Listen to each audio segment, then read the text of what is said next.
All right, gang, welcome back. This will probably actually be the first video that we do online. Because we'll talk about the other stuff in class. Well, tonight, over the course of the next day and a half or so, we're going to talk about the Renaissance. The Renaissance was a time period in between 1350 and 1500 of artistic and literary and intellectual ideas, or a time of rebirth. So if you read the standard there, it says standard 2B. You're going to demonstrate an understanding of the world around 1500 by describing the Renaissance. Okay, so first of all, let's understand that the Renaissance was very artistic, and here's what I mean by artistic. The A in artistic means that it is the arrival or the birth of the modern world. Now, the world as we know it today began with the Renaissance. It's a very important time period because it marked the beginning of or rebirth of the Western world.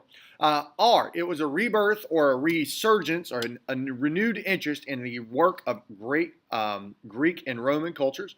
The Renaissance started in what are called Italian city-states. Now, these are Italian in that they occurred on the Italian peninsula. They're city-states in that they were cities that were like their own countries.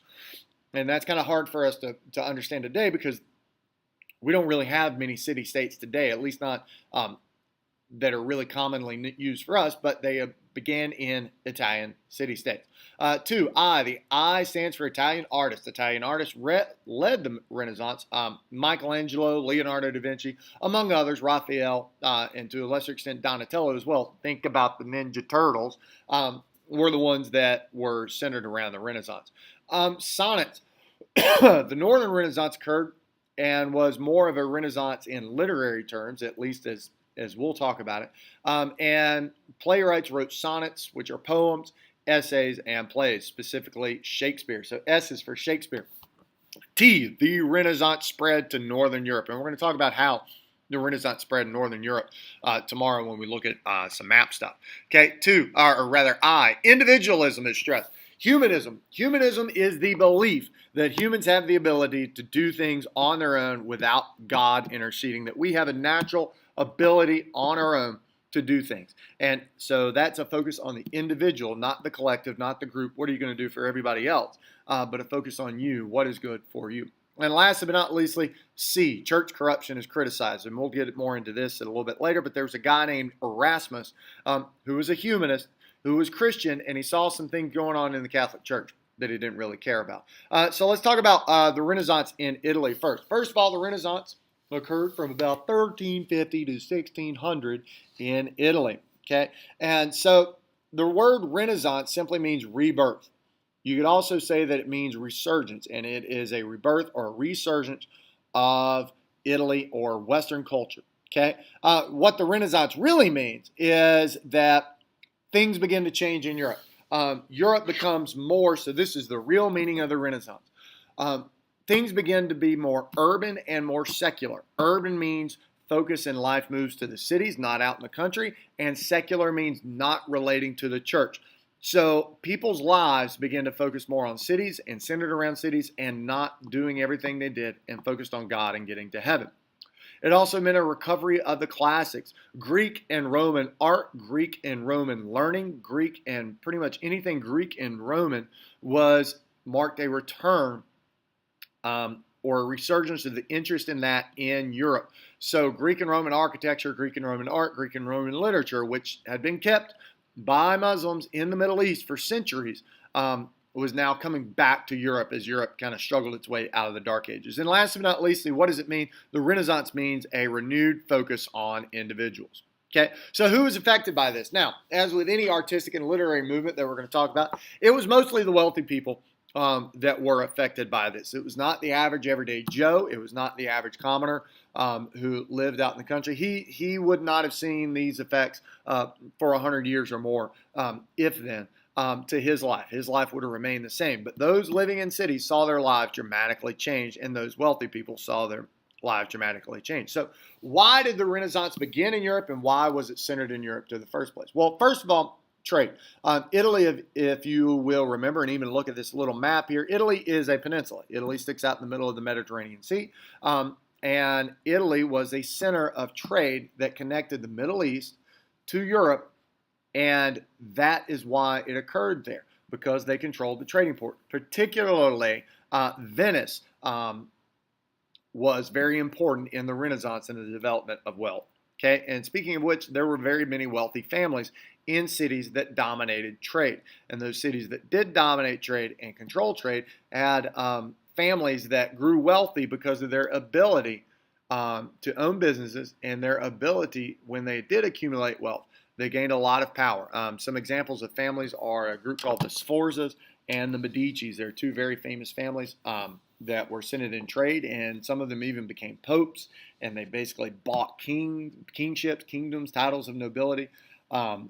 And so those are some examples of wealthy families. So the Renaissance, as with any artistic movement, begins in words or in literature. Not any, but many artistic movements begin in literature first. The first man of the Renaissance was a guy named Petrarch. Petrarch was what we'll call the first humanist. And a humanist, again, is someone that focuses on things here on earth, focuses on the individual, and also believes that humans don't necessarily need to rely on God for everything that we get in life. It's very focused on the here and now, very focused on the present and what's going on in earth and on humans' ability. Well, Petrarch wrote these things called sonnets. A sonnet is a 14-line poem. He wrote these sonnets to an imaginary woman named Laura. Laura was, in his mind, the ideal woman. And so Petrarch wrote these sonnets to this ideal woman that he was in love with. And he wrote all of these famous poems, and you can look them up, Petrarch sonnets, to this idealized woman. Again, he's a humanist because he's focusing on the individual. He's looking for an ideal woman, or writing to this imaginary ideal woman. And that's what makes him the first humanist. Well, also what we see during the Renaissance is a resurgence of something called vernacular literature. Vernacular literature is literature or writing written in the language that is spoken in an area. Prior to this, most literature was written in in Latin, and not the everyday person spoke Latin. If you lived in England, you spoke a version of English. If you lived in France, you spoke a version of France. But literature, writing books, novels, things like that didn't happen in those languages. One of the very first examples, it's important because now what it means is people who live in an area can easily read novels, plays, etc. that are being written for them. You don't have to understand Latin, which means you had to be educated, and generally the only people who were educated were very wealthy people. And so now more people began to read, just a little bit more, but more people began to read. Some famous examples of vernacular literature written in the language of people living in an area, were Dante's Inferno. Dante's Inferno was written in Italian, and Chaucer's Canterbury Tales. Geoffrey Chaucer was an English writer, and he wrote Canterbury Tales in Middle English, and you guys will read that when you guys are seniors. Another famous author is a guy named Baldassare Castiglione, another Renaissance writer, and he lived from 1478 to 1529, and Castiglione wrote a book called the Book of the Courtier. One of the significant changes that took place during the Renaissance was trade. And trade led to these people who weren't kings or queens or princes or dukes or duchesses getting wealth and getting a lot of money. And what would often happen is those wealthy people had more money than the people that were running the government, the kings, nobility, etc., princes, dukes.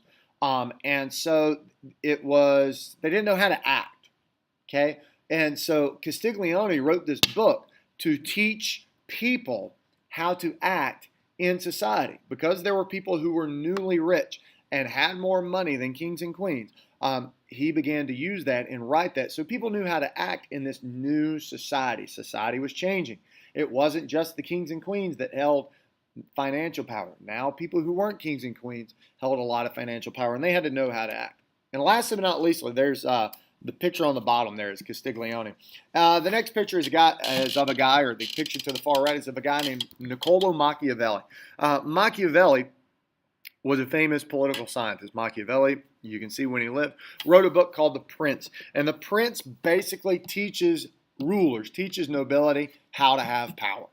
Okay, one of his most famous quotes is, "It is better to be feared than loved." And Machiavelli said that because he wanted to make certain that those with political power running the government stayed in charge and knew how to govern those people who only had economic power or wealth.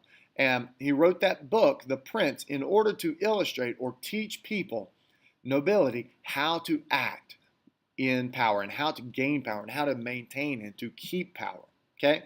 Again, all three of these, or all four of these things that we've talked about, mark a significant change. Petrarch was the first humanist, change on focusing on the individual, writing about his ideal imaginary woman instead of just writing about God and trying to glorify God with everything he did. Vernacular literature meant people could read and write in the language that they spoke every single day. Castiglione tried to help people learn how to act now that there were some rich people who had more money than the people running government. And Machiavelli was trying to teach those people who were in government how to take power and how to maintain power, despite the fact that they may not have as much wealth as others. Okay, there will be a short quiz on this tomorrow, so I hope you guys have a wonderful night.